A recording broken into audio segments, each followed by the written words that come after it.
சரையு நதிக்கரையில் அமைந்த அயோத்தி நகரத்தை தர்மத்தின் உருவான தசரத மகாராஜா ஆட்சி செய்தார். நீண்ட தவத்திற்கு பின் அவருக்கு 4 புதல்வர்கள் பிறந்தனர். ராமர், லட்சுமணர், பரதன், சத்ருக்னன். அதில் ராமர் விஷ்ணுவின் அவதாரமாக தர்மத்தின் உயிராக திகழ்ந்தார். மிதிலா நாட்டின் அரசன் ஜனகர் சிவதனுசை வளைத்தவருக்கே சீதையை மணம் முடிக்க முடியும் என்றார். ராமர் எளிதில் அந்த தனுசை உடைத்து சீதாதேவியை மணந்தார். ராமர் பட்டாபிஷேகம் செய்யப்பட இருந்த நேரத்தில் கைகேயின் வரம் காரணமாக 14 ஆண்டுகள் வனவாசம் அனுப்பப்பட்டார். ராமருடன் சீதையும் லட்சுமணரும் காட்டுக்குச் சென்றனர். தந்தையின் வாக்கை காப்பதற்காக ராமர் மகிழ்ச்சியுடன் வனவாசம் ஏற்றார். இதுவே ராமதர்மம்.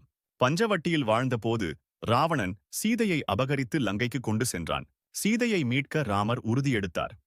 சுக்ரீவன், ஹனுமான் ஆகியோரின் உதவியுடன் கடலை கடந்து ஹனுமான் லங்கைக்குச் சென்று சீதைக்கு ராமரின் மோதிரம் கொடுத்து நம்பிக்கை அளித்தார். பெரும் யுத்தத்தில் ராமர் ராவணனை வீழ்த்தி அதர்மத்தை அழித்து தர்மத்தை நிலைநாட்டினார். அயோத்திக்கு திரும்பிய ராமருக்கு பட்டாபிஷேகம் நடைபெற்றது. அவரது ஆட்சி ராமராஜ்யம், நீதி, தர்மம், சமத்துவம் நிறைந்த பொற்காலமாக விளங்கியது. ராமர் கதை சொல்லும் போதனை தர்மமே, வாழ்க்கையின் வழிவாக்கு தவறாத தன்மை, தியாகமும் கடமையும் உயர்வு